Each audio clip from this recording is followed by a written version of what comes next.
Hi everybody! Rah! Creature back with another review video. And today I will be doing the Season 1 review of Pacific Rim The Black.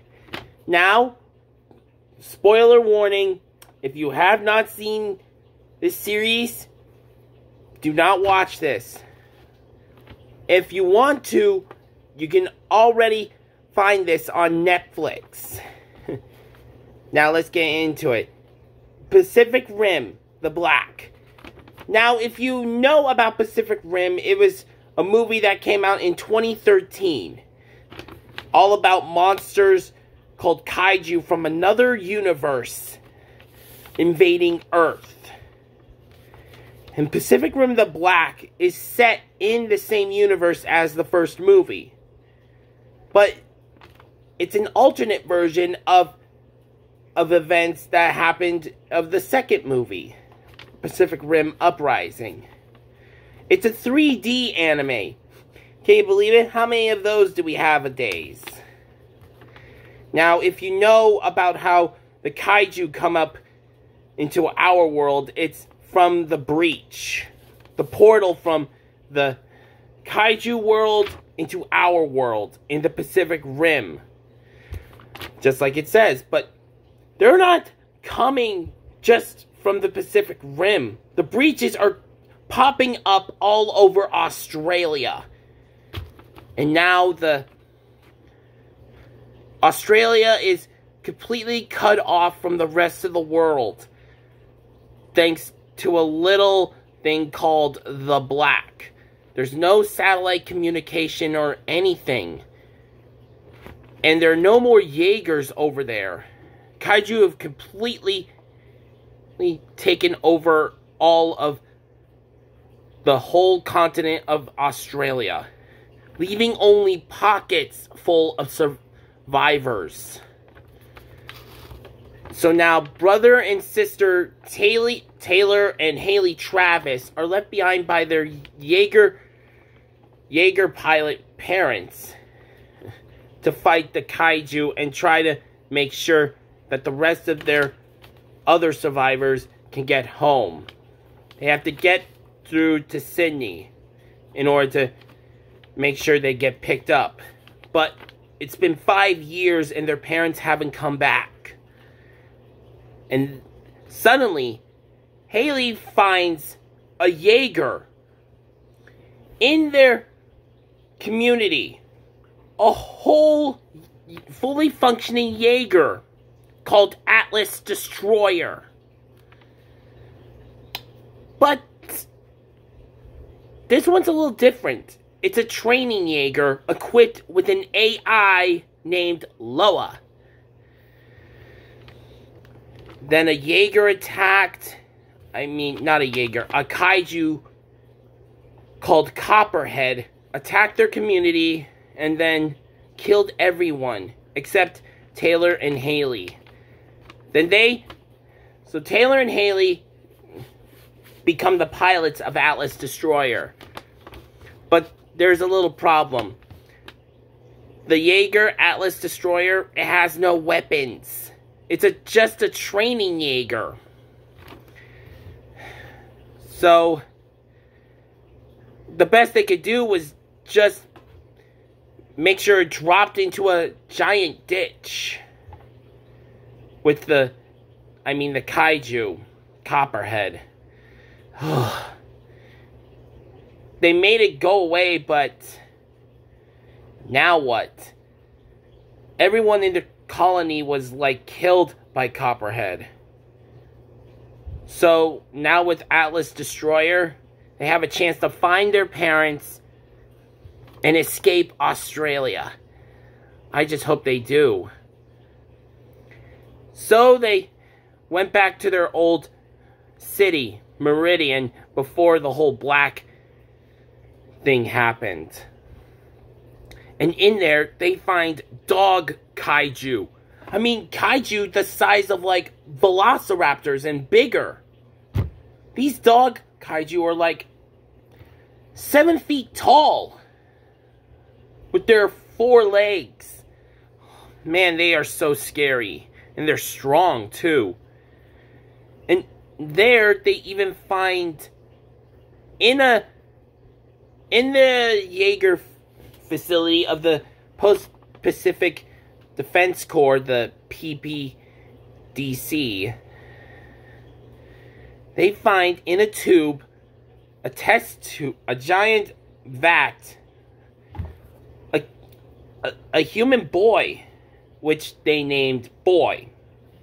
That's like the lamest name ever. Of course, there was, in Love and Monsters, the dog was named Boy. But it doesn't matter. This kid was like, why would the PPDC hide him in a Jaeger facility? Why were they hiding him? And that's not the worst part. And in the city, they also discover a Jaeger kaiju biomech. This Jaeger was like part kaiju and part Jaeger, all into one. We'll get back to that later. Then, along the way, they meet May and Shane, who are like other survivors, trading kaiju eggs for Jaeger parts, trying to make sure they survived. But this Shane, he is not a good man to be messing with.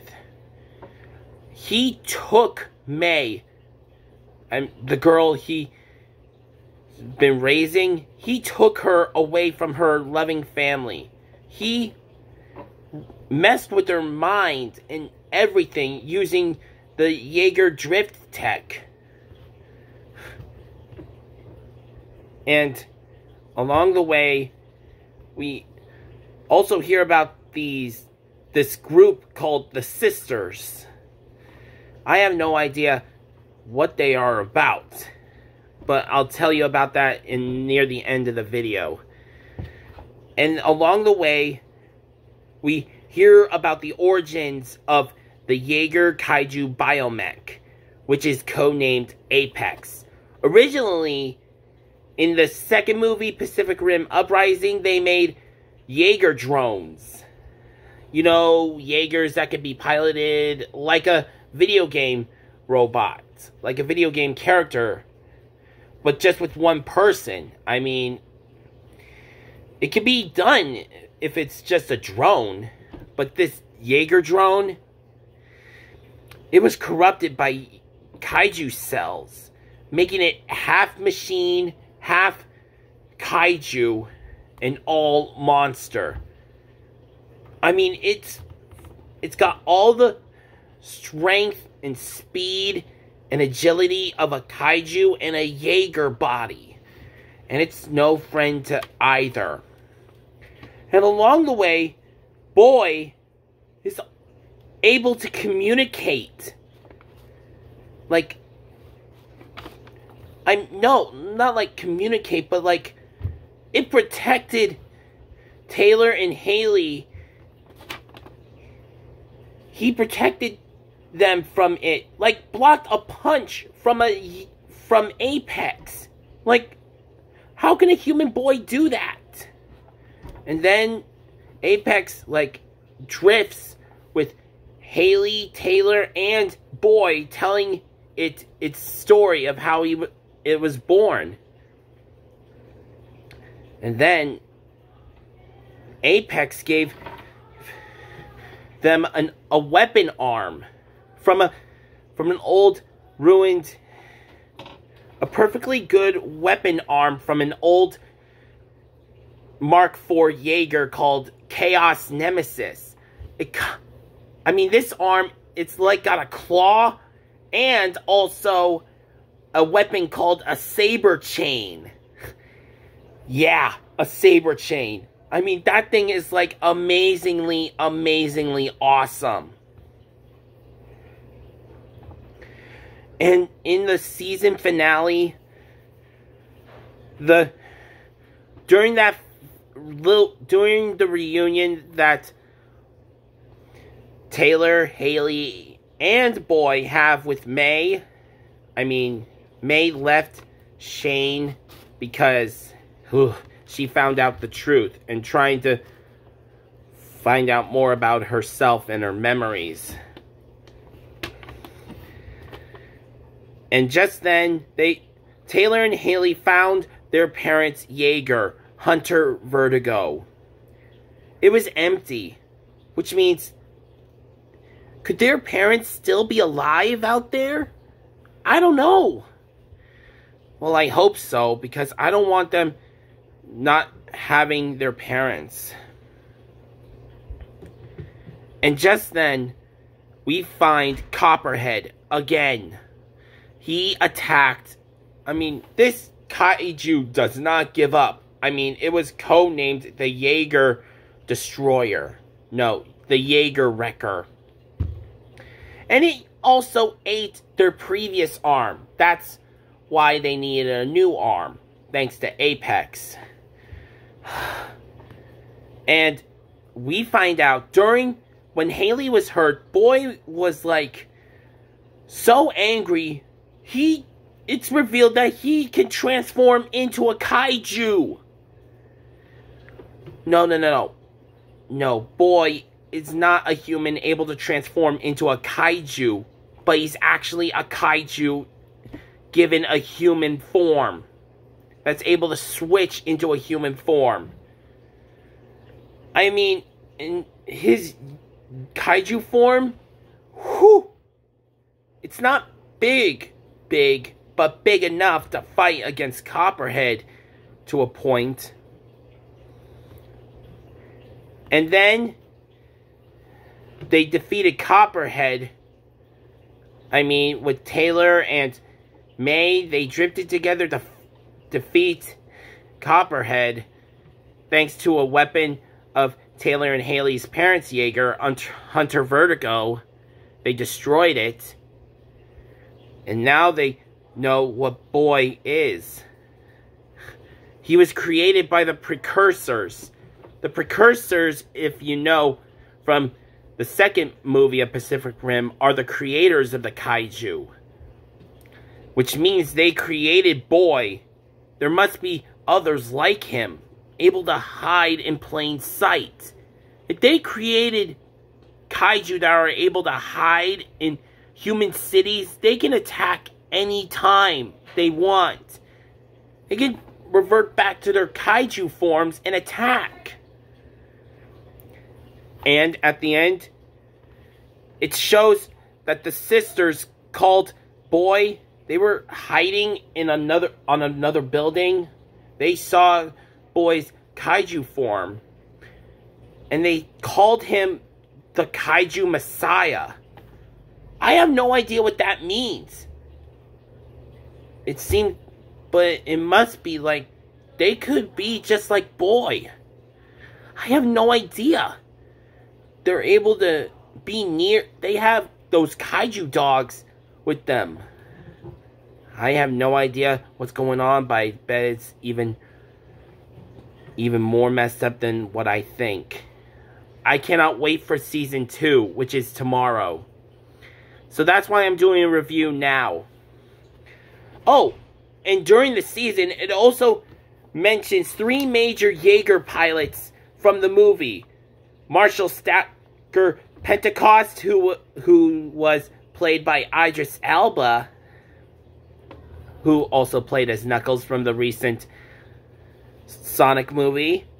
Then, Rangers Herc Hansen and Raleigh Beckett. If you know who Raleigh Beckett is, he was the brother in the first movie, the pilot of Gypsy Danger. That Jaeger is my favorite. And then Herc Hansen, who was the father of the son in the Mark V with the scissor blades and the missile chest. And the action and the drama of this show is so on point. You will love this show. I mean, just saying. And, well, that's it for my review on Pacific Rim the Black. I cannot wait for the second season, and I'll give you a review next week on Season 2 of Pacific Rim the Black. This is Critic Creature. Oh, and don't forget to like, subscribe to my channel, and be sure to share my videos with your friends and family. I want to reach 1,000 subscribers. So, this is Critic Creature, signing off. Oh, and rah!